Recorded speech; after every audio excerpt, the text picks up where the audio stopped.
Is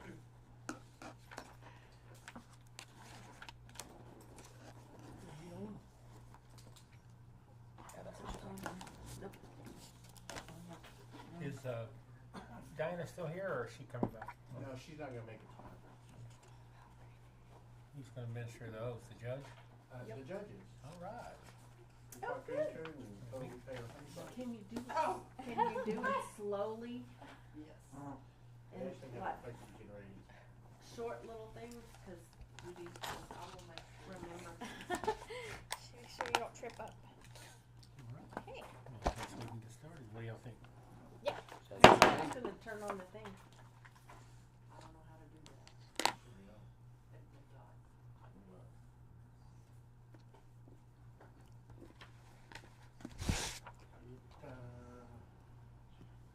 This is what part of the training I didn't get. I think we're good. I think it's a far left button. If you see a button to the far But left. all our things are red.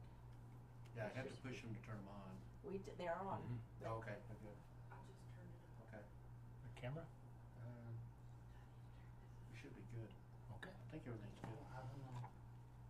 That camera's not working, but we can get it. No, that's Are you recording? I think Mike is. Okay. So Diana can make the minutes. No, it's the same thing. Oh, it just Good evening, everyone. It's 6:31 p.m. Call our special city council meeting on June 13, 2024 to order. We are located in the council chambers here at Kermit City Hall, and we are going to do our Pledge of Allegiance, followed by the invocation. If y'all don't mind rising, please. Rodney, will you do invocation tonight? Rodney, you do invocation. Sure. Pledge allegiance to the flag of the United States of America and to the republic for which it stands, one nation, under God, indivisible, with liberty and justice for all. Honor the Texas flag. I pledge allegiance to thee, Texas, one state, under God, one and indivisible. Let us pray. Our most gracious Heavenly Father, we ask that you be with us tonight. Lead, guide, and direct us through our meeting, that the decisions rendered will be for the benefit of our community as well as for our citizens of our community. We ask that any way you could bless us with some God-given moisture, it would be most humbly accepted. We ask all of these things in your most honorable name. Amen. Amen. Thank you, sir. All right, moving ahead, we're going to have our municipal judge, Ms. Cheryl Wright, administer the oath of office to our District 5 council member. Ms. Judy, if you'll go down.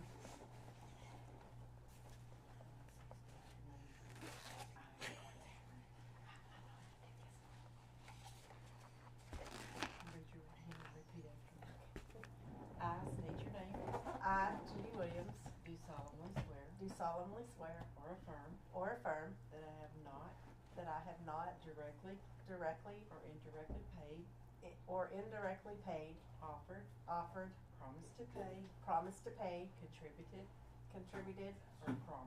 or promised to contribute any money or thing of value, or promise any public office or employment for the giving or withholding of a vote at the election at which I was elected, or as a reward to secure my appointment or confirmation, whichever the case may be. So help me God. The title of position to which you were elected is Council Lady, District 5. Under penalties of perjury, I declare that I have read the foregoing statement and the facts stated therein are true and correct. Thank you. I'll probably sign that one. Okay. In the name and by the authority of the state of Texas, I state your name. Oh, say that again. In the name and by the authority of the state of Texas. In the name and by the authority of the state of Texas. I Oh, Judy Williams. Do solemnly swear or affirm. Do solemnly swear or affirm. That I will faithfully execute. That I will faithfully execute. The duties. The duties. Of the office. Of the office. Of Council Lady District 5. Of Council Lady District 5. Of the state of Texas. Of the state of Texas. And will to the best. And will to the best. Of my ability. Of my ability. Preserve. Preserve. Protect. Protect. And defend the Constitution. And protect. Defend the Constitution. And laws. And laws of the United States. Of the United States. And of this state. And of this state. So help me God. So help me God.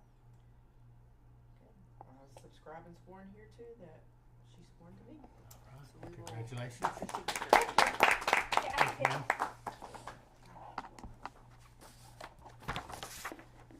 you're official. Oh, you gotta have those too. I guess you're the officer. 'Cause I'm the nerd. Good job. Is she gonna be signing here or am I gonna be signing here? No, it's me. Okay, you're gonna need to sign right there. And it's Judy.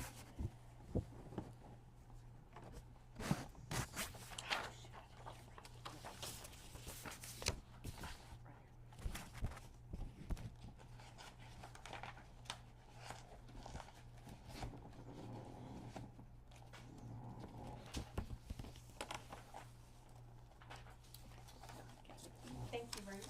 Thank you, Michelle.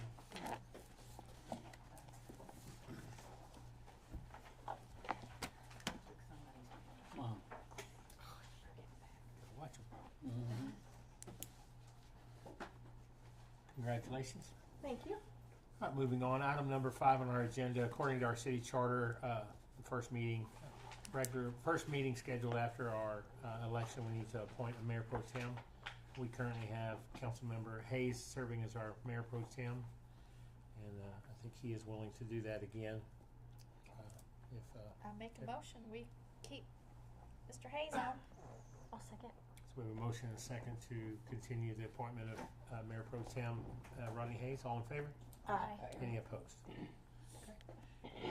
It is 6:37 p.m. We're going to adjourn into executive session, and we'll return here shortly. Reminder that the audio portion of this meeting is still recorded, so be careful what you say. We'll be back in a minute.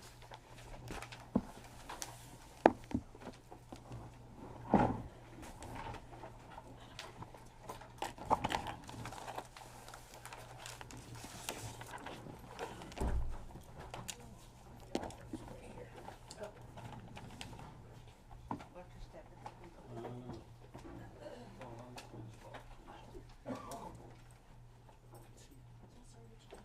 How's it going this evening? Wonderful. Good.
They got cut it up and bring it back out so everybody can grab some.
You've been close enough to tell me. Oh, yeah, yeah, cheap, yeah. It was the cheap stuff.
Some of them, they went crazy about, because they used us from 2022, 23 budget.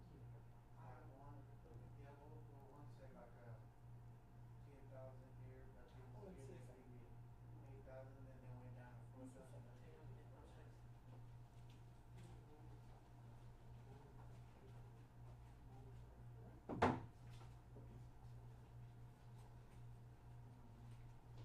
So what you do is you go on the budget that you got. I even went and got it, I wanna see what our money is being spent. I'm quite sad, cause some of this stuff I don't think should be that far. But, like here, okay, so you go back to your. Just quick update, ma'am. Grass Farm called this way and said they Yeah, will I be actually do it out They that said way. if it stops soon enough, you're gonna cut it down. But if not, we may be good push back to Saturday. I'll keep you updated on this matter. This is what you started out. This is the current period, today, and this is what I have left over the budget. Yes. And then some things are mandatory and some things aren't. At first, I mean, I've never done it before, but, like I said, it takes a time to get used to it. Well, I told him I have several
Iced tea was up there. Not as much now, but now that Alfredo, he talks to him pretty good. I don't talk to him as much as I used to.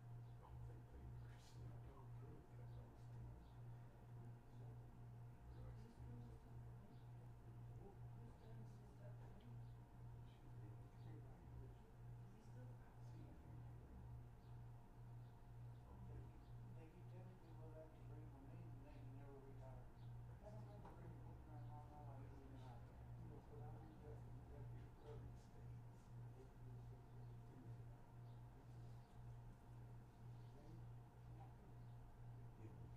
Rod Stewart in Las Vegas. Rod Stewart, Las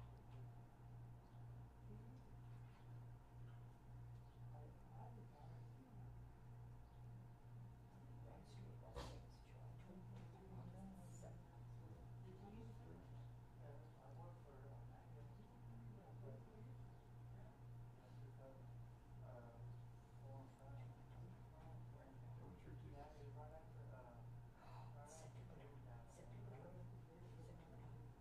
You could go to Joel and Rod Stewart. Dawn. Dawn?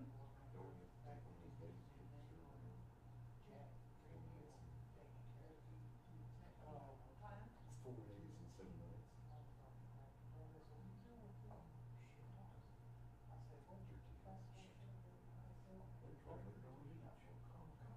Cleveland Call.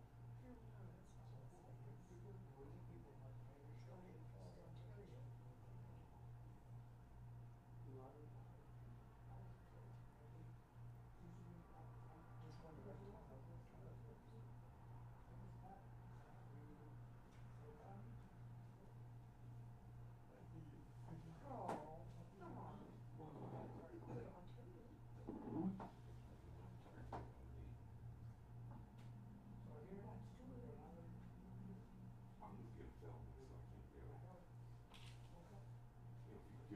If you could, to go down.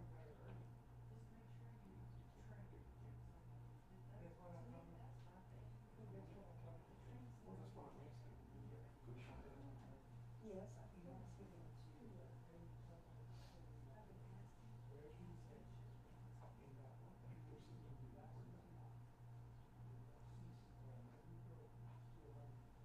I didn't go to Jimmy Buffett because you said that. That was $350. You know, I like him, but I don't love him. Working for him for several years, did you not see him enough to? It's not just seeing him, it's seeing everybody that's there. Oh, Here's one even better, Don. what? Ontario? Nope, Camden? Germany. Have you been to Germany? Germany's not someplace that you go on vacation. It's someplace you go if you have to. But,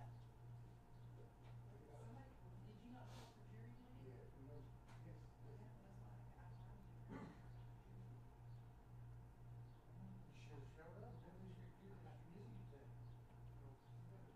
I read that.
Rod Stewart. Rod Stewart in Vegas. He's not my kind of guy, I won't go see him. Really? Oh, I'm reading quietly.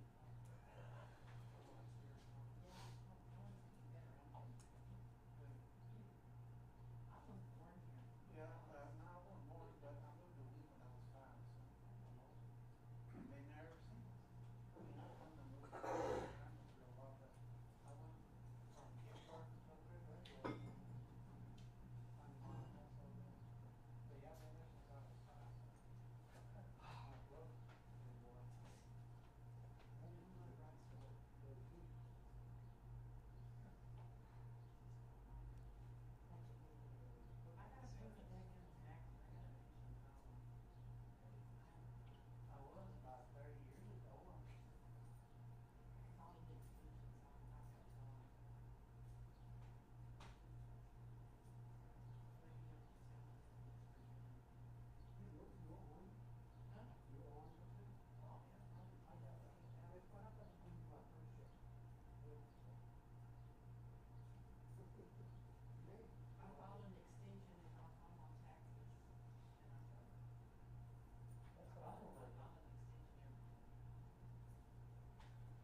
try to get, Nemo, or somebody's playing somewhere else already. They got quite a bit of country ones, some Spanish ones that have some, what day is it on there? I don't know, 22nd, 23rd, something like that. It's the third weekend. Yeah, something like that, 23rd or 22nd, something like that. It's Saturday for a week.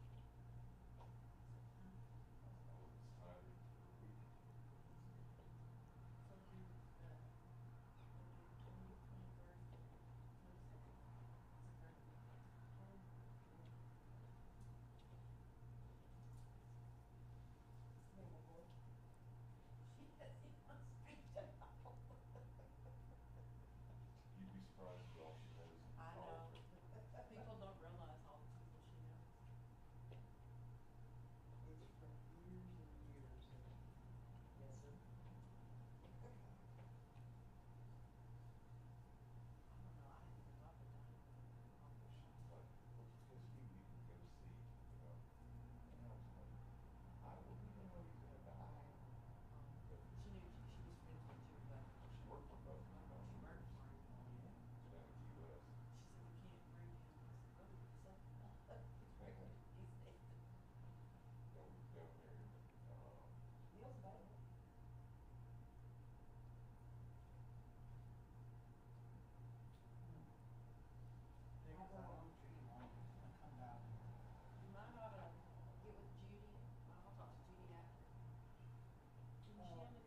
This one I got right. Hey, hey, that's what I got.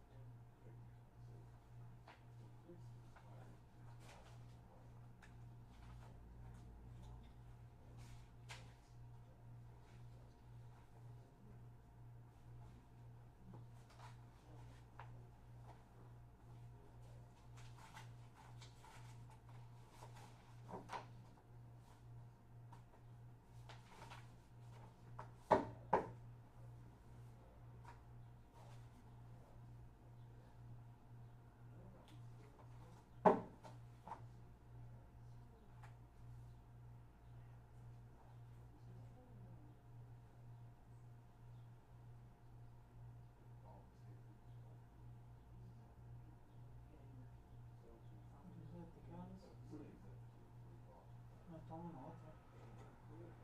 No vaya, feo.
Los veo, bueno, también.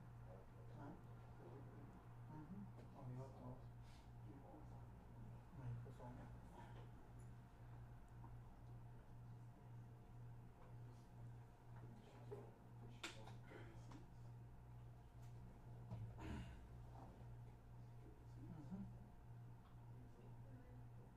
Also, the CD.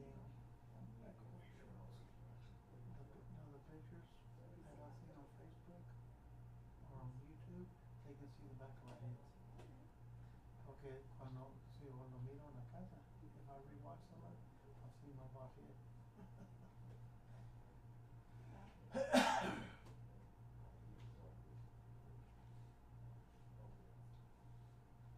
He wouldn't pay before they. That's true.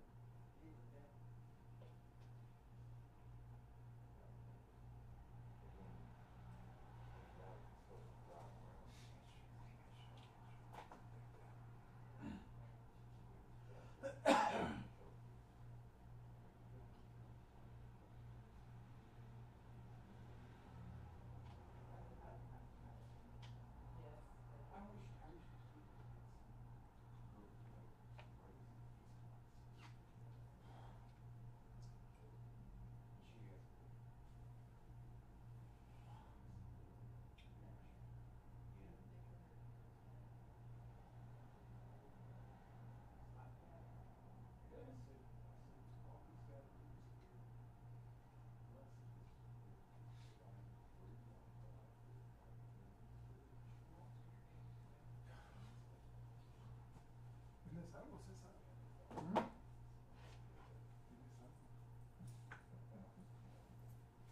Quiere que la suene. Vámonos. ¿Qué están haciendo? You just barely walked in, dude. You can't be cold.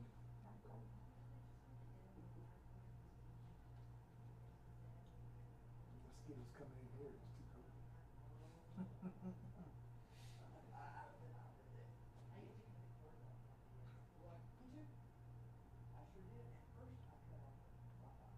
Well, that's what I told her, she said, why not? I said, I could do that, but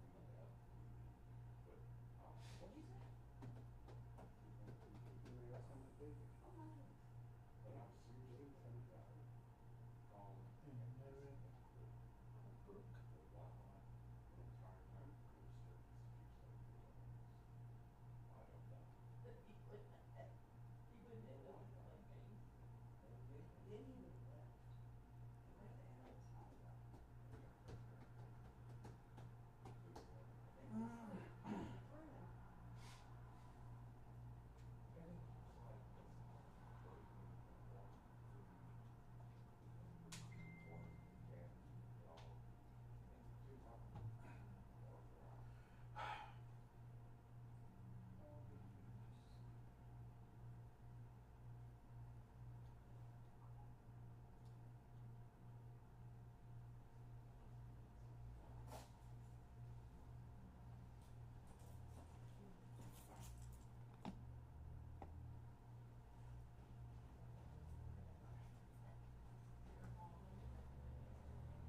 Pardon me.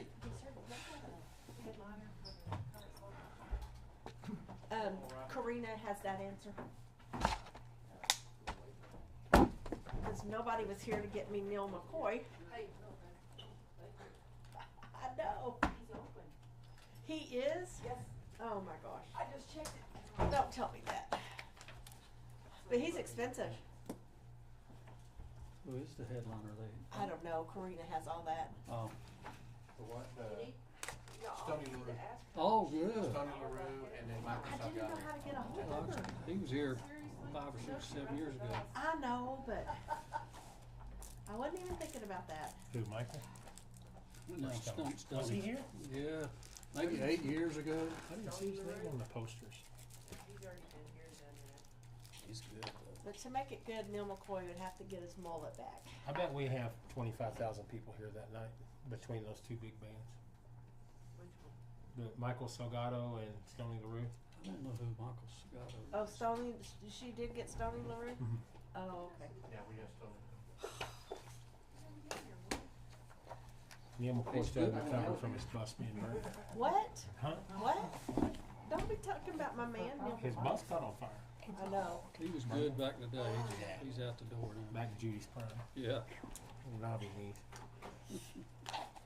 gonna give you the phone number. Who'll call you? Okay. I'll answer the phone. Just be in the know to get you.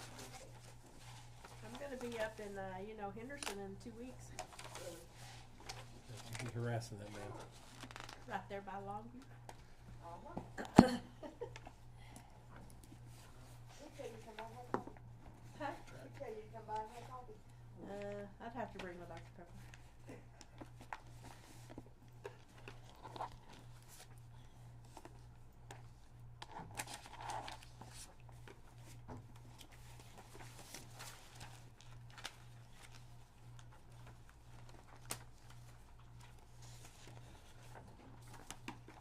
My mouse isn't working right.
Sorry. You're getting a good dose of Mike there. Mugshot.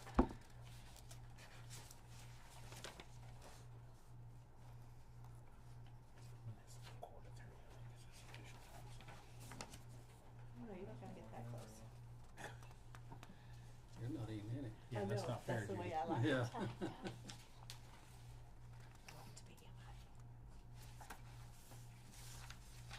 Just so you know, this is our auditors.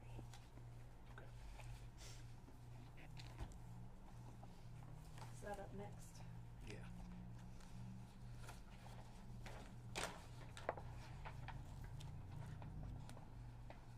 Hey, Roger, can you hear us? We can't hear him. We can't hear you though.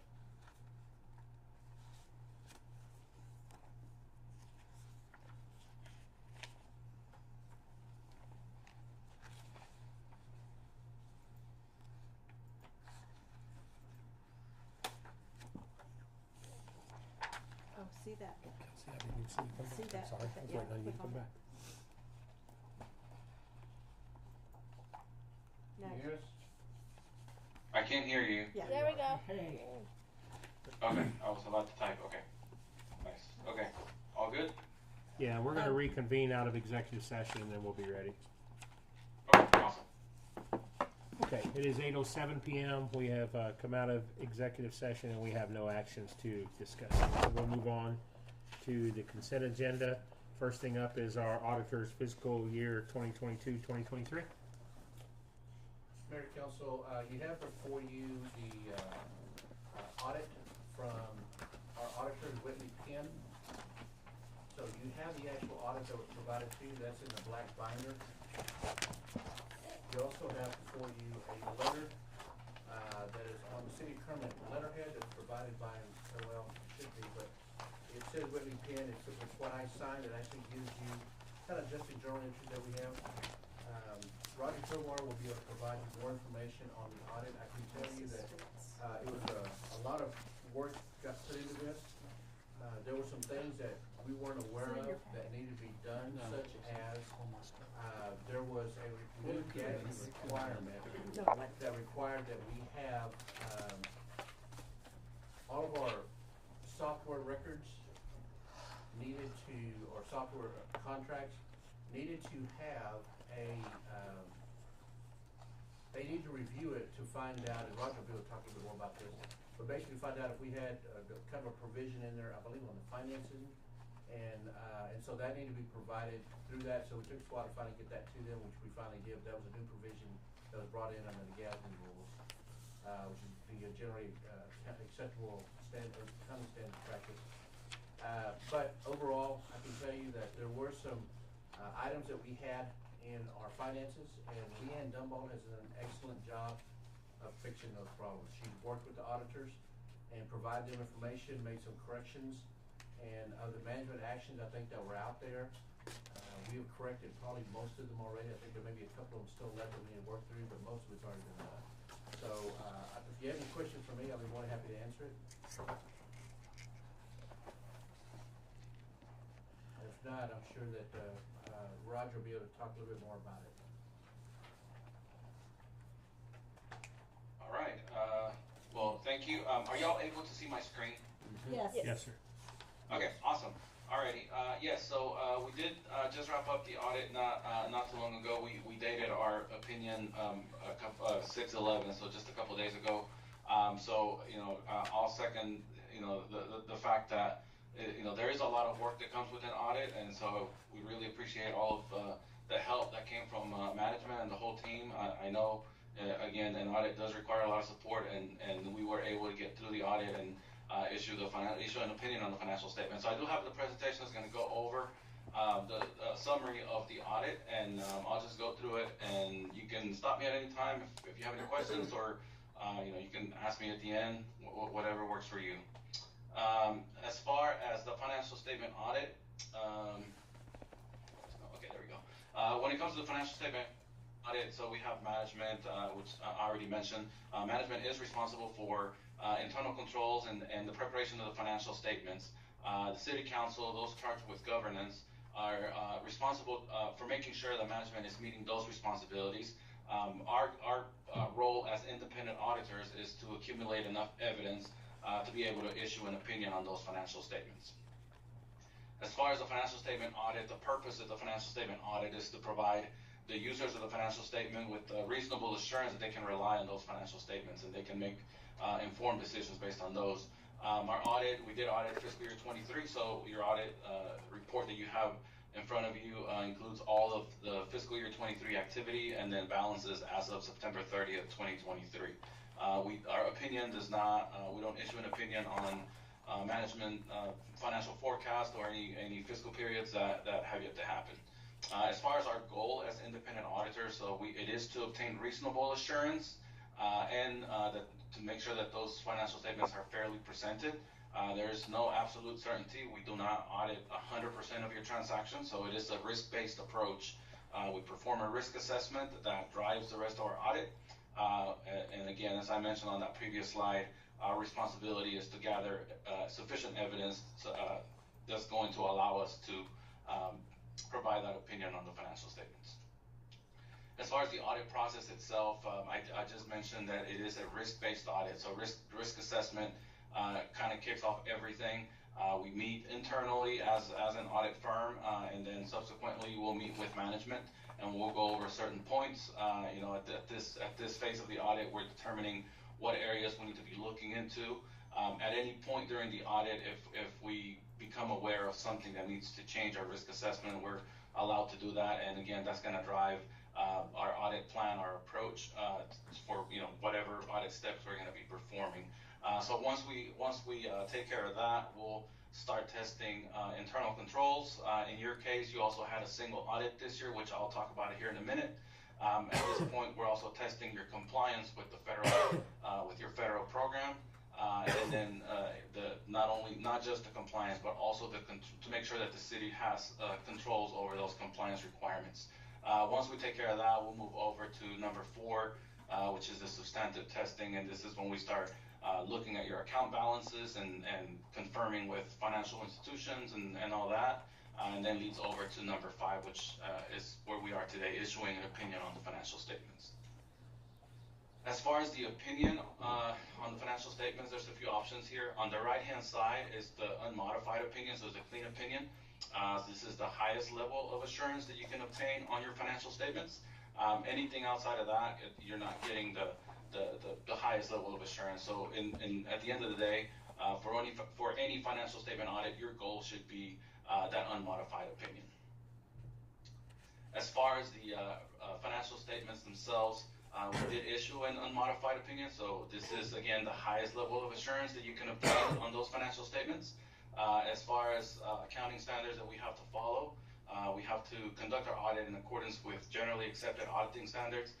In your case, we're also required to do it under government auditing standards because of you're a government, you have a single audit. And so that provides a second layer of requirements.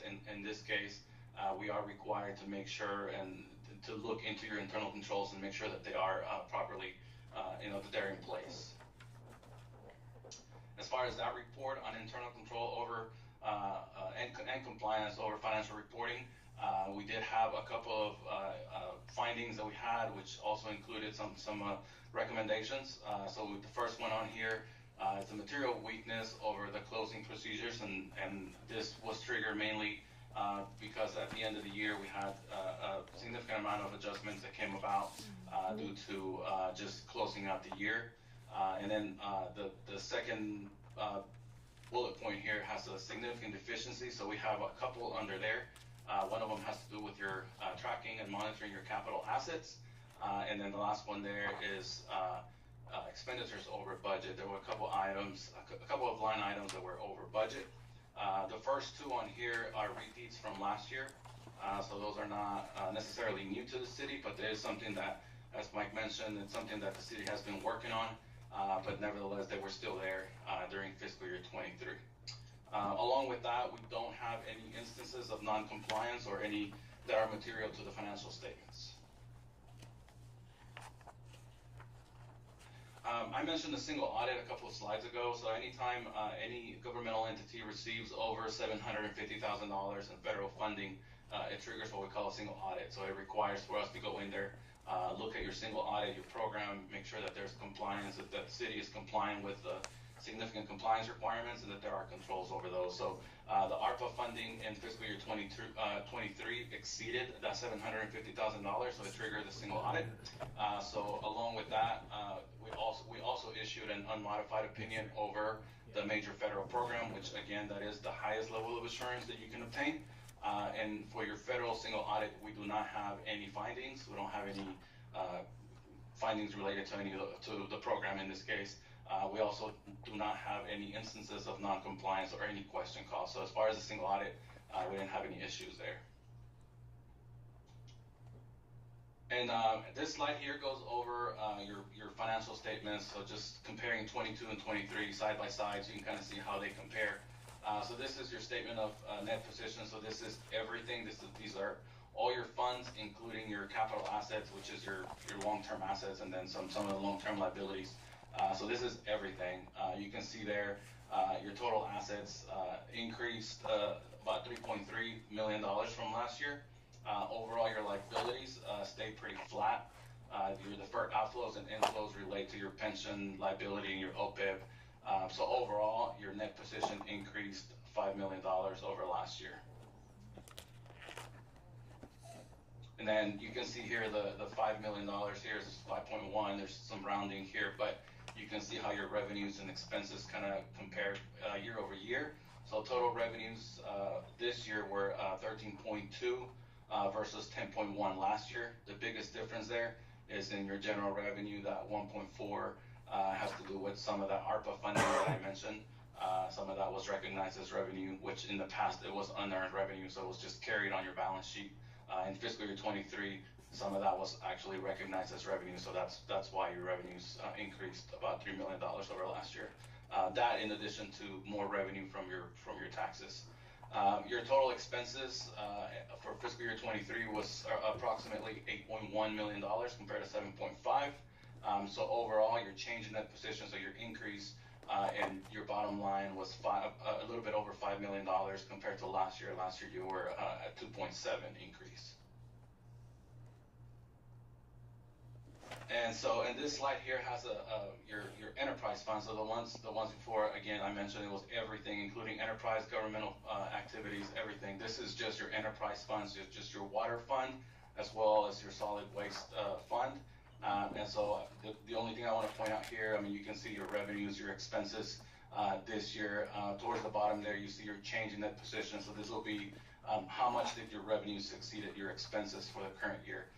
For your water fund, it was $1.6 million, and for your solid waste was a little bit over $247,000. So overall, your net position for both of those funds at the end of the year is $12.9 million.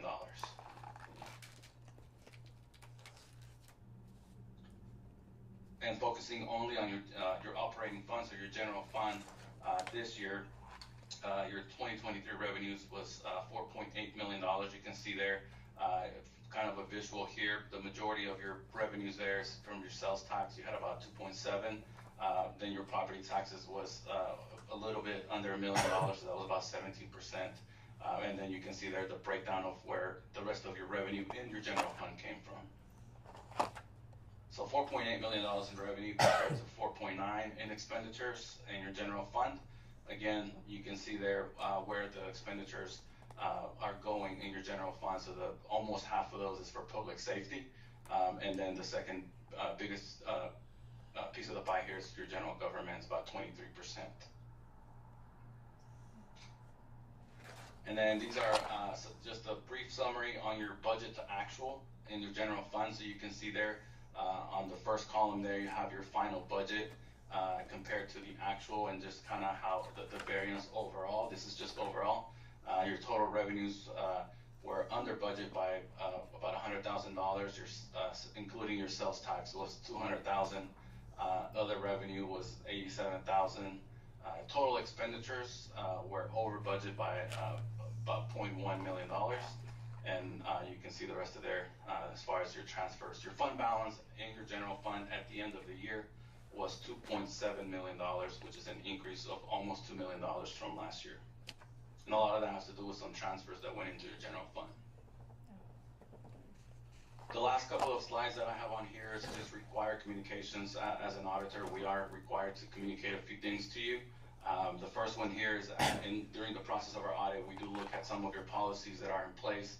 We determined that those are in accordance with industry standards. The second bullet point here, which was already mentioned, we did implement GASB 96 in the current year, so that has to do with what Mike was mentioning about capitalizing some of your IT agreements, that you have some of the subscription agreements. So this is new. This is new for all our governments, and so this year was the first fiscal year that this was implemented. So it did take a little bit of time just gathering all the agreements and making sure that the city is in compliance with GASB 96, and so that was implemented this year. As far as your financial statements, there are some accounting estimates. The two that we consider to be significant is your allowance for that full account, so for your receivables, anything that's uncollectible accounts, and then the second one on here is anything that relates to your pension and OPEB, which the city relies on third parties for that. So we do look at some of the factors that go into those estimates, and we consider those to be reasonable.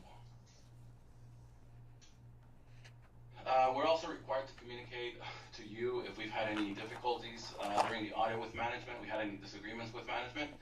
We do not have anything to report to you. We also are required to report to you the journal entries that were made, and I believe Mike mentioned the letter that you have. It lists all the adjustments that came about during the audit, and just disclosing to you there were not any uncorrected misstatements. So anything that we came across was made by management, and it's being reflected on the financial statements. And then that letter that you have is a representation from management, essentially representing their responsibilities when it comes to the audit. And so this is just saying that we obtained that prior to us issuing the final report. We're not aware of any situations in which management consulted with other accountants as far as getting a second opinion on some reporting matters or anything like that. We're not aware of anything like that. We also discussed with management the application of accounting principles, auditing standards, specifically when it relates to GASB 96 in this case. However, the response to those inquiries was not a condition to our retention as auditors. As far as my presentation, that's all that I have. Open to take any questions if y'all have any. Judy, you had a question?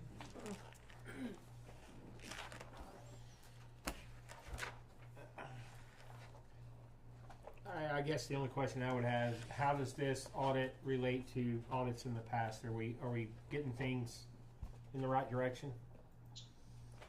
So as far as, again, you have the highest level of assurance, so we were able to get your financial statements and issue the unmodified opinion. So when it comes to that, that's what it's been in the past. Those 3 findings that I mentioned earlier, I believe last year you had 4. So we actually were able to take one of those off. However, that budget to actual was a new one this year, so we actually took 2 off and got a new one in there. But that was a pretty easy, a pretty simple one to fix. Just monitoring, your amendments to your budget and things like that. So to answer your question, it is getting better. It looks better when you compare the findings we had this year compared to what we've had in the past. So again, I feel like the city is making a good positive, and they're taking a few positive steps to fixing some of the issues, and some of these will just take a little bit of time, but they're getting there. Thank you. That's good to hear. Great to hear, huh? So there are less journal entries than previously? That I'm not sure about the journal entries. I know that there's less findings, but I'm not. I don't have the journal entries from last year in front of me. But if I had to give you an answer, I would say that's pretty consistent with what we've seen in the past when it comes to journal entries. Okay. Mayor Council, I'll also tell you that, of course, as you know, we have Leanne here, who's again done an excellent job, and some of the management findings that were in place had to do with policies and procedures, and she's working to correct some of those, implement some of those, so that we actually have now internal controls that keep certain things from happening to make sure that we're following policy. As far as the journal entries, that's the reason that we brought Steve Hightower in. They used to work with Tyler Technologies. It's our software company. And between the two of them, what they're finding is that there were journal entries being made in order to correct, because the system wasn't set up correctly to do what they needed to do.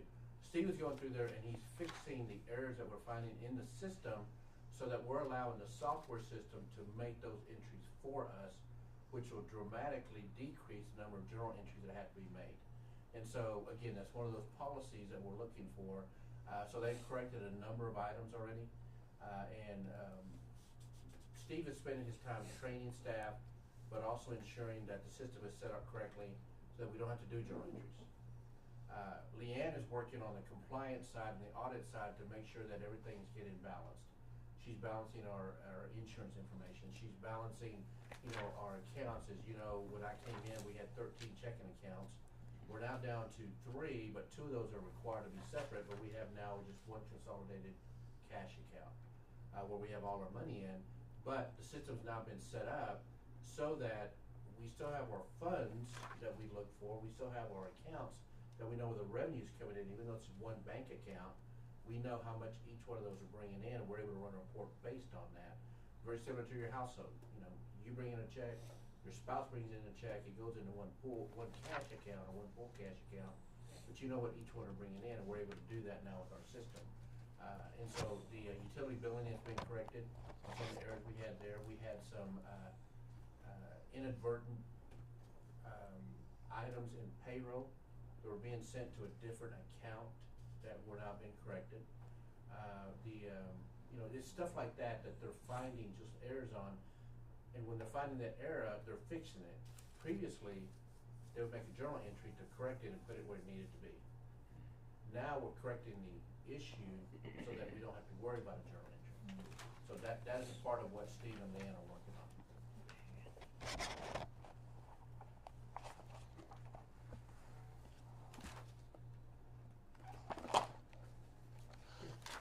Sounds like they're doing a good job.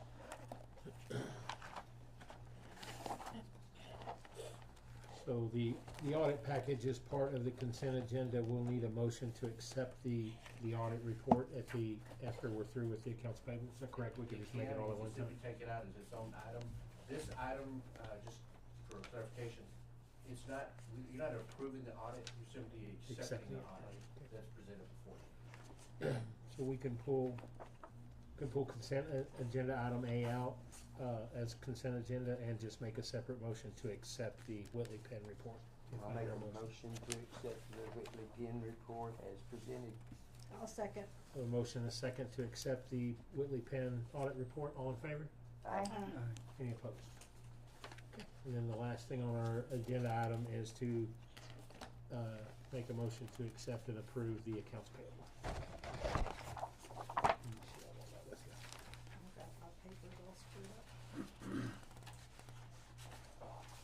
All these reimbursements, is that because of the water bill thing? Most of the reimbursements you find are for utility accounts that have been paid and they close out the account. I will let you know also that, and I'll let it's probably good for the public to know, sometimes we're writing checks for $1.26. And we had one check that was for like 75 cents, 76 cents, something like that. So what I've done is internally, this is what we're trying to do, is there's now a internal policy that anything less than $10 we're not going to run a refund check for. Now, if they specifically ask for it, we will. But in order to provide some efficiency, because it really costs us more to write that check than it does to try and process it than anything. Anything less than $10 we're not going to write a check for. Anything over that we will.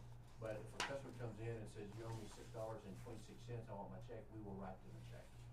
Okay.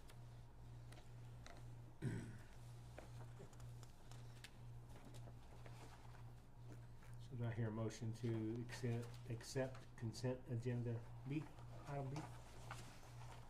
If everyone's ready, I'll make a motion. I'll second. Approve. Motion and a second to approve the consent agenda item B. All in favor? Aye. Any opposed? Item number 9 is old business. Do we have any old business, Mr. Mike? Oh, yeah. Keep going. Would you like it? You can close it if you want. Thank you. Judy's ready to put me in famous. Any old business? Yes.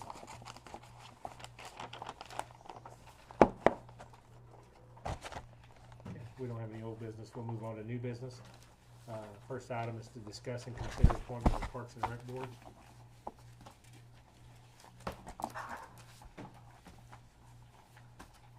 So we've done our first reading and second reading of the ordinance to create the board. And that was posted in the Monahans newspaper. So tonight we need to, the ordinance, it reads that the mayor will make nominations and the council will vote to accept or decline those individuals. So I'm going to read a list of the names that I have. We can approve them all as one, or y'all can remove anybody that you feel. So first one is, and these are all citizens from Kermit, Mr. Philip Williams, Ms. Suki Glover, Mr. Omar Sains, Ms. Rachel Garcia, Mr. Jerry Keenan, Ms. Wavon Ramos, Ms. Mitzi Krieger, Ms. Lucy Eaton, Ms. Betty Blankenship, and then I would like to see if we have a council member that would like to volunteer to serve as the council liaison for that board as well. If not, I'll take it, but I'd like to see if a council member would like to serve on that Parks and Rec board as a liaison. Already on two, guys. Huh? I said, I'm already on two. All right. I don't mind doing it. I, I just- I can do it. Okay, I'll do it. Well, you have kids. yeah, so. more the reason. Yeah. I nominate Kelsey. Okay. So, I'll add Miss Kelsey Short to my list, and that way we can y'all can make a nomination to accept the list as a whole. So those lists of folks, and then addition to Council Lady Short added to that. So if y'all are in favor of that, you can make a motion to accept that list of names, and we'll let Diana get started on contacting them. I'll make a motion, we accept the names that were presented to us. I'll second. A motion is second to accept the mayor's list for Parks and Rec Board. All in favor? Aye. Any opposed? Okay, that motion carries, and we'll reach out to What them. exactly are they gonna do, or what's their? So the way it was originally, they're going to cultivate ideas throughout the community on Parks and Rec events like Easter egg hunts or reading or art class or building birdhouses. Also help guide us on what citizen input on new parks, new buildings, things of that. Kind of formalize the youth sports, kind of get them all with maybe, I don't know how they're going to form them, but a member from the baseball, a member from the soccer, a member from the, and then bring their ideas to council for council to kind of review and vote. And Kelsey, I'll help you with whatever. Okay, Yeah, we can add Yeah, you I know things. everybody will. Everybody's good to help each other Yes. with everything here, so. Just holler. I think it's a good investment back to the youth, and I think it'll turn some things around for us, I hope. Next item from new business is to discuss and consider murals. Mayor Council, this was brought to me by Councilwoman Chavez talking about meals. I think we had this discussion in the past. Yes, we were ready to start on it, and I don't know what happened. And I think, just so you know, I mean, again, when we begin to start talking about the hotel occupancy tax, there's money set aside that allows for artistic expression artists of some type, which I believe is 14%. And so we can spend up to 14% of hotel occupancy tax money that we have available to us. And I think that was the reason that we wanted to bring it and have this discussion to find out exactly what we wanted to do. If we wanted to go out and commission an artist to come in to begin to start looking at painting. If we want, I think one of the discussions was to do like trash cans. If we wanted, to let that be as an example, part of the art department at high school. What we wanted to do, and I think it allowed to be a showcase in order to let Kermit stand out, so when people come in and visit, one of the things they would come and do is to find all the various artistic expressions around the city that would be used for tourist attractions, and so to allow for the hot monies to be used. So that's kind of the opening statement of that. I know that Councilman Chavez is the one that kind of brought it to my attention and wanted to bring the conversation back up again. Anything you want to talk about before? No, I just if y'all been to Odessa lately, they've been doing their boxes like from. Mhm. Have y'all seen that? I Yes. thought if we could even start with our boxes, but like I said, where do we want to start? Like And the it's traffic addition. boxes. Mhm. Right, the traffic boxes. So Monahans currently has a mural program in place, Mm-hmm. and they have offered to kind of help us transition into that and things. I know the person that's in charge of the mural and all that going on in Odessa right now. Very, very good friend, a person that I know that's doing that, so we can pull those in. Yes, this is new business, but it technically is old, because y'all know that was one of the first things I talked about. Yes, when I came in. yes. So thank you for bringing it back up. As we've discussed at other times, we've got to continue to move forward, and that's just part of it, so.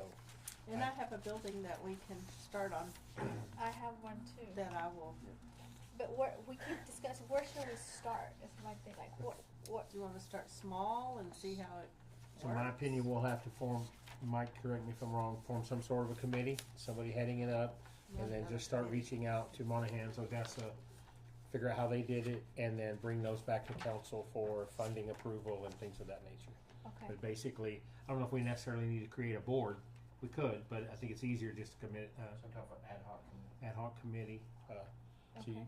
And the so they council can't do that? Mhm. You can.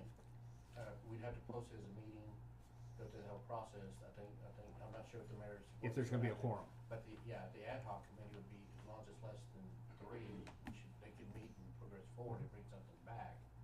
As opposed to, if you direct staff to go out and try to find some things, get some direction, get some names and everything, and bring it back to the council, we can do that as well. Oh, okay. So if y'all wanna, we can make a couple of, you can make your motion 2 different ways. We can make a motion to charge city manager and staff to start putting this program together, or y'all can make a motion to form a committee, take a volunteer to head that up, and we can go from there. Just has to be 3 or less, correct? If we're gonna do it. If, kinda like the animal shelter one, we have to be careful on. Probably 2. Right. 2? Just 3 makes it A quorum. half, 50%. Yes, That's true. quorum would be 3. That's true. That don't count. Okay. Well, since you have some of the connections. Can I I can't make a motion, but y'all can. Okay, well, I make a motion that we, work with the staff to get this going. And as part of that motion, I volunteer Mike to help coordinate some names and communications and stuff if y'all need me to. I'll be happy to help any way I can. Okay. So we have a motion to charge staff to begin putting together a mural program. We have a second? Second. We have a motion and a second to charge staff to create a mural program. All in favor?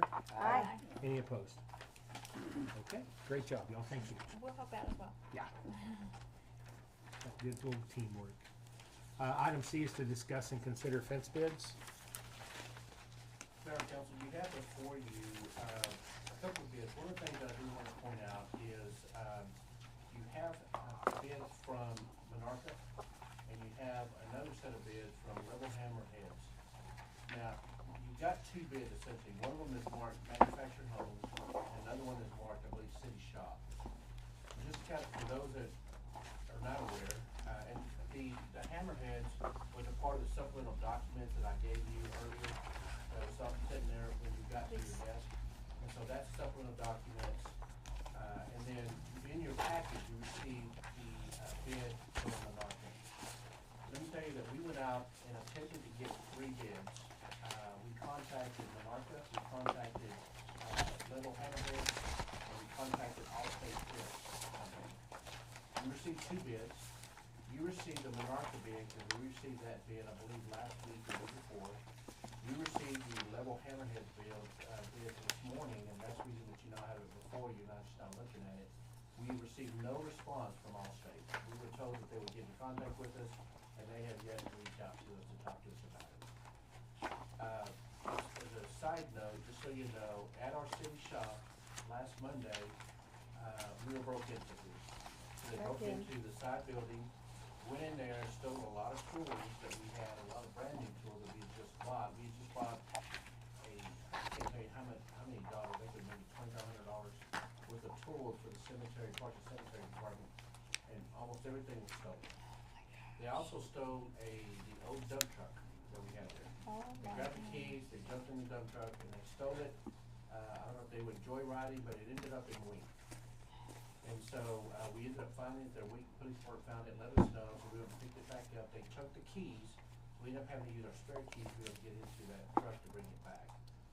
So that being said, I went out and I received a bid, and that's the one thing that you're looking at, and I want to just talk about the city shop bid first. The city shop bid that you got would be to put a fence, an 8-foot sheet metal fence with a blacktop, the cap on it, to go all the way around that city shop. And when I'm talking about all the way, I'm talking about facing on the east side, all the way around, on the back side facing the cemetery, around to the front. My plan was originally to bring this to you in the next budget cycle, because I wanted to be able to hide everything that's there. You know, in my opinion, it's not very aesthetically pleasing to drive by 302 and see all of that there. And so I wanted to hide it. We were gonna tear that fence down, I wanted to put up, but that was the plan. I was gonna bring that in the next budget year. Unfortunately, this has kind of escalated this and allowed me now to be able to come before you to request that you authorize us to be able to put a fence up around the city shop. The bid that you received from Anarca, I believe, is in the neighborhood of about $79,000. The bid that you received from Level Hammerheads, he submitted two bids. One of them is $79,950. The second sheet that you see is for $88,600, and the $88,600 will be to also paint the fifth frame for $88,600. The $79,000 from Anarca states it's for the white sheet metal, and for the blacktop, it doesn't say anything about the poles, which I assume you probably just leave them as is, because he didn't state anything in there. So you have that bid before you for the city shop. And I do have another bid I want to talk to you about, but I'm willing to answer any questions that you have right now in the city shop. Okay, does anybody remember who we hired to do the Medallion Home fence first? That we had to tear it all down. I can tell you it was not It wasn't. Level Hammerheads. No. But was it this Monarca? No, No, that's Monarca's who's the currently. one that is Doing the it current Currently, bidder currently doing it. doing Yes. Medallion House. Okay, I just wanna make sure that we don't get It's not into the that same one, situation I again. think it was Mike or something, if I remember right. And I don't remember his name, but, Yeah, So- it is not the same. okay. And the poles, the extra 9,000, 10,000 to paint, the poles, those are the poles on the inside that nobody's gonna see. Okay. I'm assuming that's correct, yes. Yeah. Okay. And I think there's a, so, Do you think a fence is gonna keep them out? It's gonna be 8-foot fence. We do have security cameras there also. But it's an 8-foot fence, which means that you can't see anything there. The building that they broke into, what I instructed to get the bid is that there will be probably about a 4-foot clearance. So that building that they broke into will now be inside the fence. Okay. It's not gonna Okay. be outside. Okay. It's not gonna go up against the wall. That whole building would be inside the fence, except for the front part of it, but we can secure that one as well. so this one includes demolition for $79,950. This doesn't include a demolition. So are they gonna charge us demolition on top of this 79? Monarca?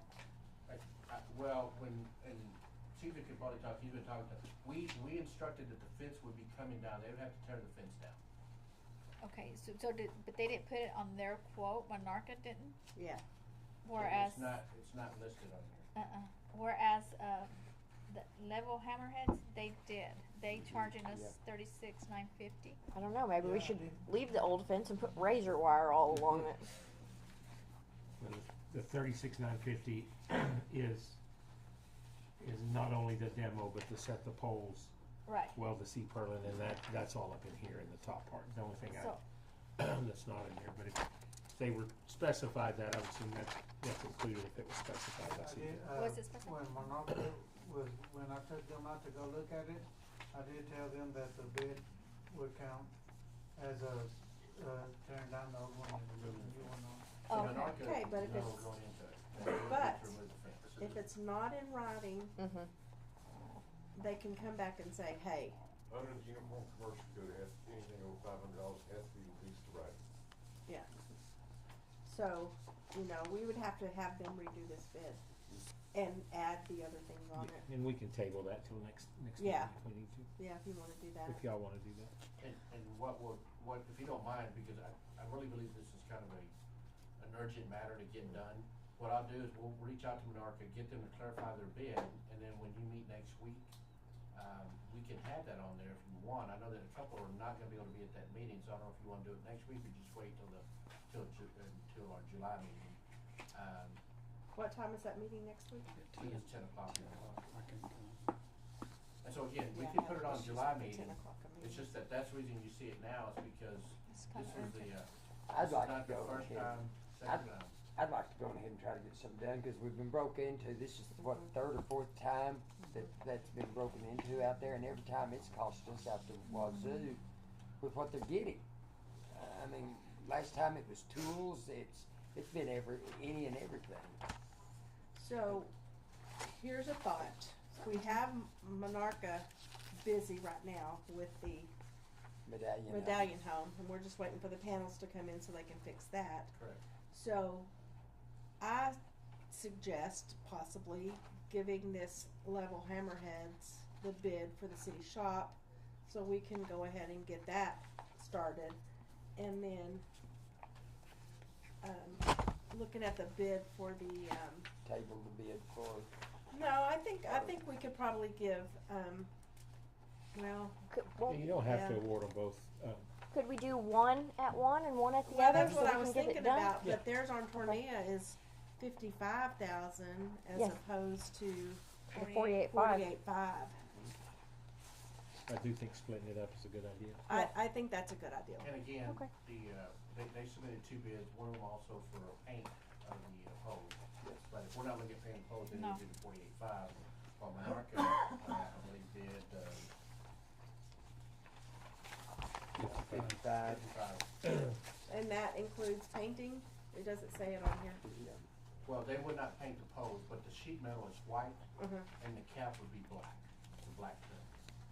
And kind of the thought is that anything that belongs to the city that we're putting up fence, I would like for it to be the white sheet metal fence with the black cap.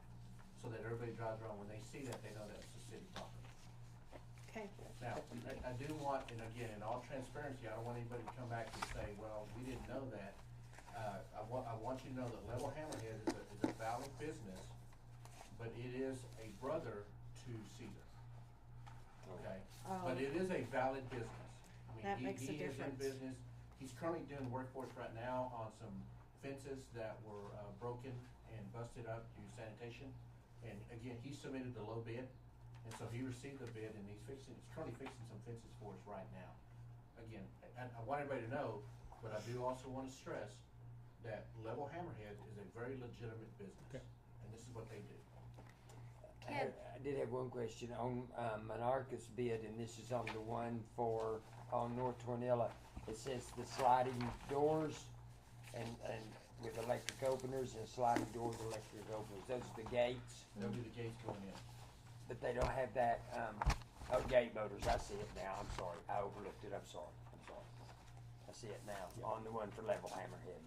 Can I ask this question, and we may or may not know the answer? Is the Medallion Home, is Vida, are they happy with the work? Let me just ask I that. visited with Vida a couple of weeks ago, because they were trying to figure out where we're at with it. We found out that all the concrete's been poured, everything's done. We're just waiting for the panels to be brought in. From what we've been told by Monarca, those panels are being constructed right now, and they'll be ready either first part of July to mid-July. At that point in time, they will construct those panels and pull them out. And that's just a simple assembly, I assume.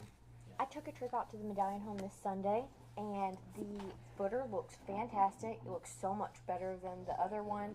And I also spoke to a guy that I know out of Lubbock that does fences, and he told me that's standard fare. Is you take all your measurements, you get everything from Mexico. So I mean, On the it's ornamental fence. right for a wrought iron fence. This is standard fare what we're going through for a custom fence. So And I will let you know that, one of the things I did visit with, Vida, and, they were having a meeting the day that I talked to her, and I asked her to start having a conversation, again, how do we use this hot money? And one of the things that she's talked about is constructing a fence all the way around their property, the same looking fence, which may be something we'll bring back to you in the next fiscal year, but that's how we're looking at maybe spending the money for that in order to finish building that out. I So- think they're happy, but it's not fast enough for them. But Okay. It is, and unfortunately, Okay. it just takes a while to construct. Oh, yeah. Especially because of the wrought iron fence that we selected. The second one that I think you've already jumped to, but the manufactured homes, if you haven't been over to our location over at 302 North Tornillo, the houses are up, the electricity was hooked up today. So we're now working with Permian Home Centers. They're gonna be coming in and setting the AC units down. Cool. Probably first part of next week. Probably on Monday or so, our guys will go out there, the water department, and they will go ahead and hook up the plumbing to it. So we're fortunate that we have Greg Perez, who used to be a journeyman plumber, that knows how to do that, and he's taken on the task to go ahead and hook up the plumbing, the water and sewer to that. So we'll have water, sewer, electricity, AC, and it's ready. And once they finish all that, then they will come back in and finish the skirting. And then we'll move to the next step of getting the carports built, as you was requested. But we'll probably go right there in the middle, and we'll probably level that out a little bit and bring in some backfill dirt, so we can start planting grass and get grass growing there. And we got some other ideas that we wanna do there as well. So are those, I went over and looked at them, are they not too close together? No, they're properly spread apart, I mean, Okay. it's gonna be fine, Okay. yeah. And if you're interested, just let me know, we got the keys, I can let you in so you can see what they look like. Okay. Oh, You might yeah. wanna wait till the air conditioners are on. Yeah. Yeah, I think it's fine out there. Okay, so we have two separate quotes, two quotes on two different projects. So if anybody would like to make a motion on the city shop, we'll do them separate, I think. I'll make the motion to that level hammer heads have the shop. For the amount of $79,950. Okay, I'll second. so we have a motion and a second to accept the level hammerheads quote of $79,950 for the city shop. All in favor? Aye. Any opposed? Moving on, the next item is for the manufactured housing on Tornillo. Same two company quotes. I'll entertain a motion on that. I'll make a motion for the ones up on North Tornilla for, Monarca at $55,000. I'll second.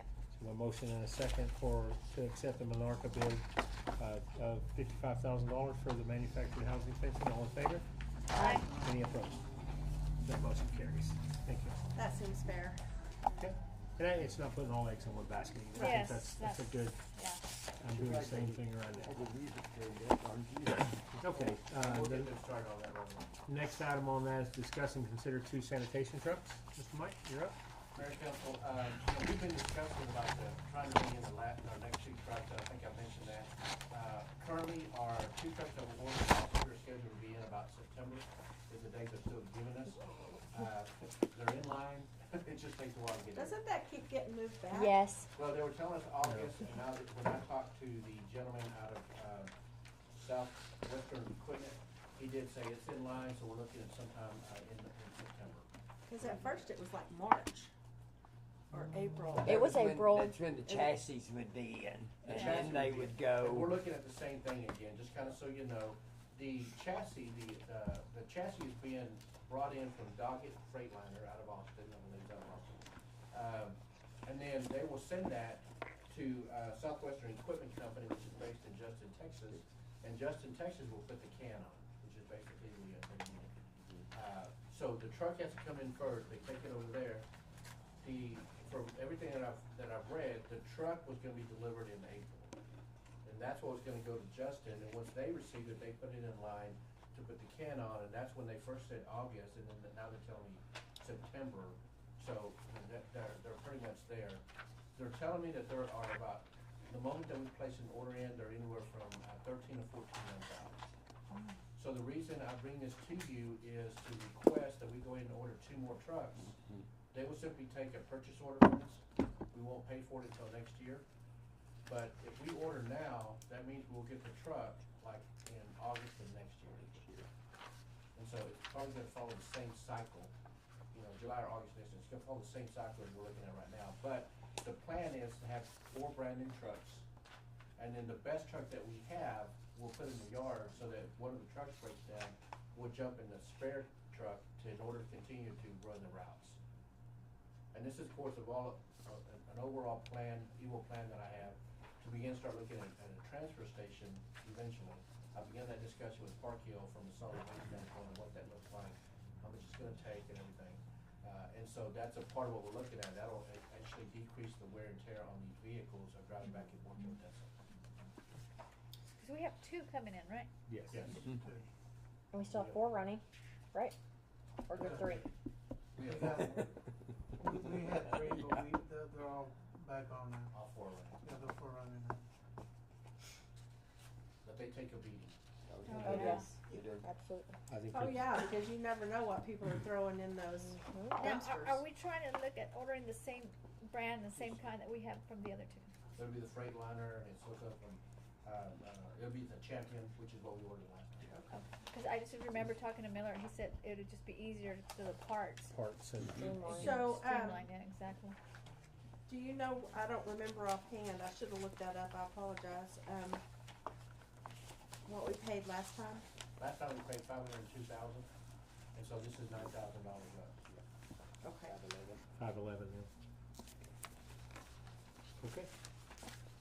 If there's no further, Not too bad of an increase. No. If there's no further questions, I'll entertain a motion. I'll entertain, or make the motion to go with Freightliner to go on ahead and get our foot in the door for 2 new garbage trucks as the bid submitted. Do I hear a second? Second. I have a motion and a second to issue a purchase order against next year's budget for 2 new trash trucks as presented. All in favor? Aye. Any opposed? Motion carries. Okay, staff reports. Like we started last month in an effort to kind of provide some efficiency. Staff is here to answer any questions we may have from administration, financial, recycling, public safety, municipal court, anything like that. Have y'all had a chance to look through your packet on that? And if you have any questions, we'll take a few minutes, let you gather your thoughts, and we can ask those questions, or we'll move on. I'd like to ask questions on the streets. Do we still, they put that popping on, Seal coat. seal coat? Do we still do that? As a matter of fact, Caesar and I will be attending the meeting tomorrow. We can do it virtually. But we became a part of, we're a part of a seal coat co-op. And tomorrow's meeting that we're gonna be discussing will be pretty much the logistics of it.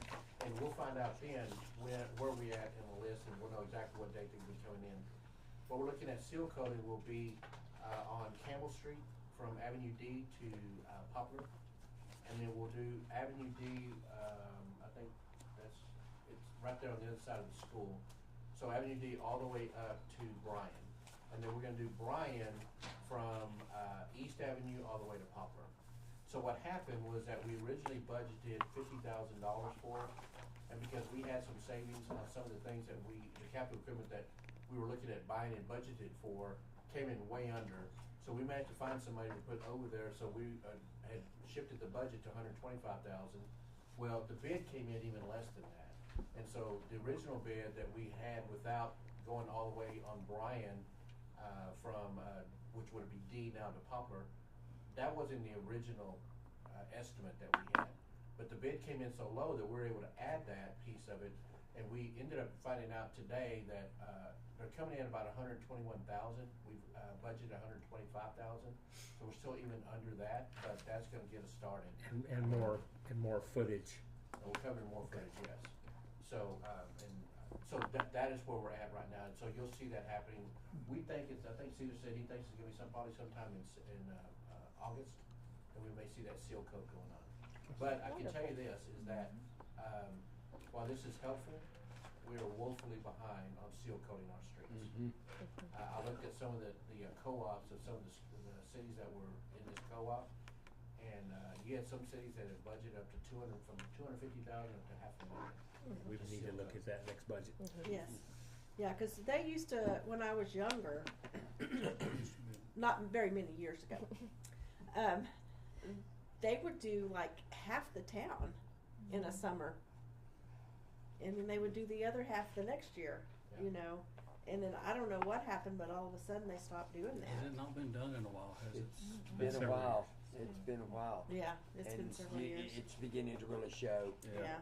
And it's like putting lotion on your skin. Yes. Seal coat's like putting lotion on your skin. You need to put it on those roads. Yep. They did do seal coat last year, but it was on Robinson from like 302 to Parks was like 2 or 3 little Yeah. blocks. They So did it my wasn't street much. Magnolia. Yeah, it wasn't Yeah. very much at all. Yeah, I believe last year the bids came in about $4.09 a square yard, and this year they came in at $3.39 a square. That's Oh, amazing. okay. So it came in, 70 cents less, which allows us to be able to cover more area. I would like to look at more at our budget next year. Try to get back on track. So the patcher, y'all can use it now? Yeah, well, we was gonna get find out that he knows how to use it, Right. and we was gonna get started learning how to use it this week, but then we started messing with the trees and stuff out here at the, and then the stuff with the mobile homes and stuff come up. But we do got a date for next Tuesday. He's gonna really teach us how to. So there's more stuff than I thought. You could mix the asphalt and emotion together and have it come out. I didn't know none of that stuff. Caesar, We're can having a guy getting. can I get you to tell everybody who he is? Oh, We haven't yes, we this haven't is done our formal introduction yet. Manuel Rivas, the new director of water utilities. Welcome, Manuel. Thank you. Welcome. Thank you. Very happy to have you. Yes, we're so happy to have you. So this will take place of y'all, when y'all start using this patcher, this will take place of y'all just throwing the stuff in the hole.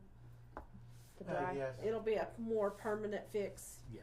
than what we're doing. And just so you know, for those that aren't aware, Alfredo Vasquez, who was kind of over Parks and Cemetery, he now is over the street department also. I made him kind of a public works foreman. But I did tell him and sitting down with him, I said, look, when we start using this patcher, I don't want to just simply throw it in there and fill it in. I said, I want the street cut, I want everything cleaned out, and then we put the emulsion, and then we try and put the patch. I said, if we're gonna do it, we're gonna do it right the first time. We're not just gonna patch it and move on. We're gonna do it right. So that's a part of what he's been instructed to do, which he'll start doing. Just so you know, we ordered a couple of crates, a couple of pallets of bags of kind of asphalt. It's what is it? It's co-mix of some type. Yeah, some kind of We just pre-mix drop it code. and pack it in. So that's a part of what we're doing. So we're trying to get ourselves prepared. Just so you know, also the emulsion, the tank that we had in there, it had some. It had the fluid already in there that had been just left in there. They forgot to So, clean it out. yeah, so they plugged it in. I think we're gonna be able to save some of it. But I think it's inherent that we try and clean our equipment Yes. whenever we're using it Yeah. in order not to have this happen again. Right. Cause it's pretty Yeah. new. Y'all had Yeah. to replace some hoses or something on the machine itself. We're wasn't looking it? at replacing the Yeah, hoses because we don't know what was in there. Well, at least hopefully it's not ruined. It's not. That was the good thing. Yeah. They did turn it off. So. Good. Mr. Garcia, could you share with us about these dog bites?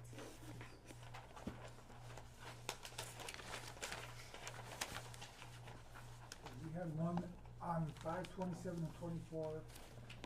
We had a lady was feeding a dog some hot dogs and she got bitten.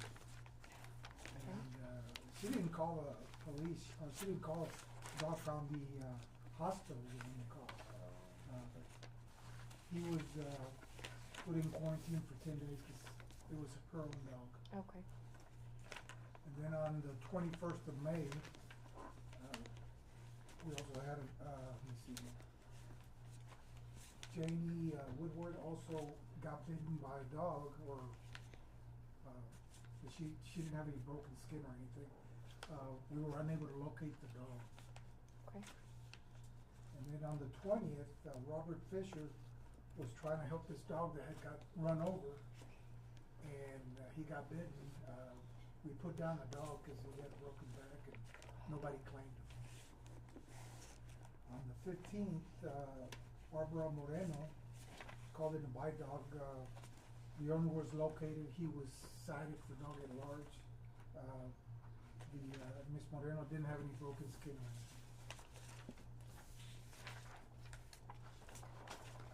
Thank you so much. So on these, citations issued right here, okay. I was looking at, there was reclaimed 8, and we issued 1 warning, and then we issued 14 citations, so that covers that 8. So hopefully, that's what, and I just really think the process for this is, we need to figure something out about it. Because what you have to do is once your dog gets, can I talk about this? Once you get your dog, or you find that they have your dog, you have to come up here to the city, give them $50 in cash, and then you gotta go back out to the pound, and then that's where you get your tickets and things. So, I realize the $50 goes in a separate fund for the, but You think it should be made a little more? easier to pick Citation up your should be dog. issued here, you think? I don't know. I feel that, I come up here, they tell me to go out there and to contact the officer. patrol officer. And then we get back out there, and the officer said, and it was my sister's dog, and she said, yeah, this is my dog. And I said, okay, we want to get that dog. Well, you got to go back to the police station and pay $50 in cash. So then you had to go to the ATM to get your cash, because most everybody doesn't pay cash. I just think something later we might need to look into Yeah, a different process. And it's gonna be, simplifying we it. talk about this audit, now you're talking about internal controls, Uh-huh. because you're going to have, we'd have to set up some type of cash accepting system or money accepting system out at the animal shelter. And Yeah, we don't want to do that. now we struggle with, are we gonna be able to get internet out there? Is it gonna be consistent? So they go out there and come in here. Now, the other thing is that when they come in and pay, if they're looking at dispatch, it's after hours, dispatch doesn't have any money. And they really have no mechanism by which to take any type of payments. And if we did that, we'd have to set up the Encode system over at dispatch and have to train them how to use that system to be able to take the cash. I'm not saying it's not possible. There's just some hurdles we'd have to jump over to get to that point. Yeah. And cash is the easy way to do it. Where you say, just give me the cash, we write your receipt, and here it is. Yeah, But and that's what they did. They wrote Yeah. they wrote us a receipt for now, us. it's possible, but we could get there. What was the $50 for? Because that's not a dog fine. The $50 is for the impound fee for food and stuff, and then her dog was there for about, I don't know, an hour or two. So did that dog thing get a ticket or? Yeah, she got tickets. She got 2 tickets, and they've both been paid. I didn't know. I just, usually if they're taking fines or stuff for us, we make them do a money order instead of cash. Well, no, I came up here. I So- came up here and talked to Gabby, and it's when all y'all were on vacation, so I just went online and paid it. Is how I paid that ticket, which was fine. Maybe we can do it as a one-stop shop, is what you're saying. Yeah. Right, or maybe Split issue this the up. citations and then have them bring the dog, or I don't know, and I'm not complaining. I mean, I just feel like there's got to be a better way. streamline the Sure. process. You know. We than- can begin to start reviewing that, figure out what. I have raised the dog fines up. Oh, trust me, I know. I mean, all of our fines were extremely low. Yeah. Right. I have raised all of them. Good. So Yeah. I'm trying to. You've And done we're- a good job. I'm Trying to personally hand that seeing off. less dogs out running around, so They're doing a I good don't know job. about AC's you guys. doing a good job. They are. They're doing a real good job. I just think we need to try to streamline the process. To me, is what's Back and forth. yeah, Just try to simplify it. yeah, which is wrong. overall. That's just my only opinion. because people are already frustrated when they show up to deal with this kind of a matter. And then have to go Well, back and we here. were Right. we were also in the middle of losing my niece, so that made it even more Compounded. as well. yeah. So, and you don't know why the dog got out, because there are responsible dog owners, Dog owners. Any other questions for any administrative staff? Everything looks good. Let's move on to item number 9, which is public comments for any items that were not on the agenda. Do we have anybody in the audience who would like to speak? Moving on, we outlasted. Is there any way this can be moved? It's so. Because those people left. I know what they was here for. I don't know if I can speak about it, but. Yeah, let me move to 12 and you can speak. Okay. We're gonna move to item 12, which is any comments from council. Go ahead. Up on the 700 block of B and C North, we've had a lot of kids on dirt bikes, golf carts, and go-karts. Down San Angelo Street. Yeah. Mhm. Couple of them, one of the neighbors said he almost run over, he didn't know who it was. They come out of the alley and then looked, he was on San Angelo. And, but that's what they're, Is it usually in the evening? I'll make Maybe sure s- and deal with you. And Yeah, they- they come down our street a lot too on North Oak. I think they make a big square around all of them. and you guys come, but it seems like it's, after they're gone. And one of the kids, y'all went by the other day and he just said, ha ha ha, Well, they're running the stop sign. Yeah, It's scaring they're us. yeah. We're gonna be the ones that hit them. Right. That's my scared thing, and running the stop signs and it's. They're not paying attention, they're Just going. too And busy I think having it's all over town. It is. It is. I'm seeing it. I mean, it's all over town. And their razors are still back real bad. Summertime and. When I was a Some- kid, yeah, I once I summertime. realized I had a go Would have kart. been but- nice, huh? Yeah. All right. Any other comments, questions, concerns from council? I just, we used the Civic Center last weekend for a family reunion. Remarkable facility. I did give some suggestions to Mike about some things that I feel like we need out there. The plugs in the kitchen. We got to run some plugs in there. A couple more trash cans, a mixer, and then a heavy duty can opener, a couple of microwaves, this type of thing. The building, we only had 64 out there, but if you have somebody that's got, like what we did for the TML thing, and you get a caterer in there, we need to, I just felt like that was some things that the building needed, to complete it. And other than that, it was all great. There was an issue with the air conditioning, but I think y'all got somebody coming to work on it. But really nice facility. Thank you for making a list of the Yes, thank you. necessities you kind of saw, and we'll get those addressed. It'll get there. Yep. Does this public comments always been towards the end of the meeting? So there's usually two sections.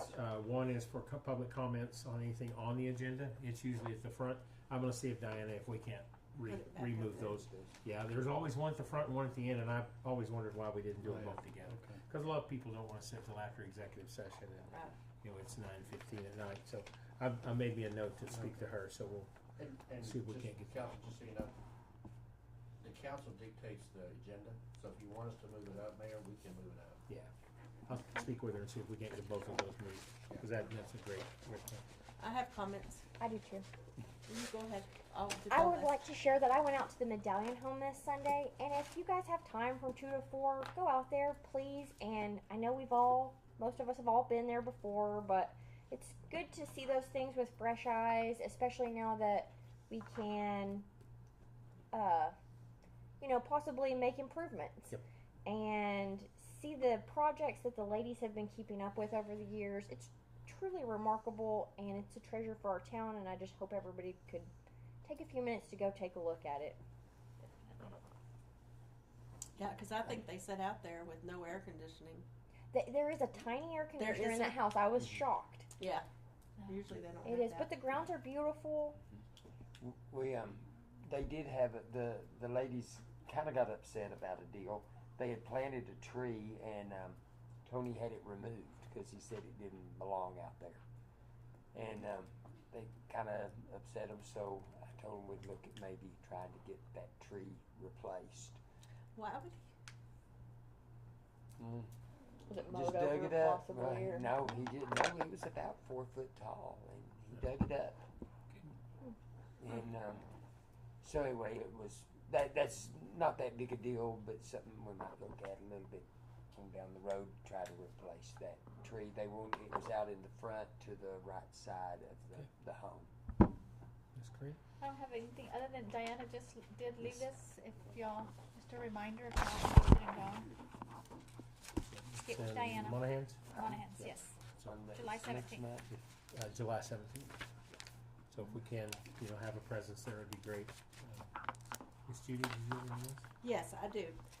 I want to make a comment about the Facebook posts about like dogs and things. When people when people say that they were attacked or on the weekend, and then somebody says, "Hey, well, did you call the police station?" And they said, "Yeah," and they told us there was nothing they can do. I think we need to be our dispatchers. If that's happening, I don't know that it's happening. I don't think so. People are saying that this is happening. So we need to just make sure that all of our dispatchers know that they can call the animal control. And I don't know that it's getting across, but every weekend I see that on there. They told us there wasn't anything they could do. It's not happening. Yeah, I was And gonna so- say, I think that there is misunderstanding or miscommunication. Because we have, just like we have people on call from the water department, Mhm. and the streets department, and we have people from cemetery, we have somebody on call all the time from animal control. Right. And so I hope that the public in listening this understands that when they call dispatch, dispatch will get a hold of the animal control officer that's on call, and that person will be dispatched. And so it's not that there's nothing they can do. I'm sorry, but I would have to, defending my dispatchers. No, and that's I fine. believe that they are telling them, if they call, that we can send somebody out. Okay. So they Well- are able to get out. We do have somebody always on call, and if nothing else, we have police there that can at least go as well. Okay, well, I would like to nip that in the bud, so I would like to, the next time I see one of those posts, put that on there and say, no, there is, if you got that answer, no, there is, an animal control person on call. I mean, if y'all Which are is all okay correct. with that, And that's an accurate statement. so, I would like to just get the bad stuff off of Facebook and, I know. I don't think you'll ever get the back. No, cause I tomorrow's know. Friday, so tomorrow and Trust Saturday is, Trust Day Go Day. If you don't continue commenting when people say stuff, it just fuels the fire. it I'm not does. gonna not comment. I'm going to comment and explain what's going on every I know, time. but it just fuels the fire. No, I get No, it, doesn't. It but takes away the confusion. people are For too putting, long, they haven't had answers. And Yeah. I'm not gonna be the mayor that doesn't answer people. Not gonna. I always feel there's two sides to every story. Exactly. And if we let one people are story, putting out misinformation, and I feel like it's our job to correct that misinformation.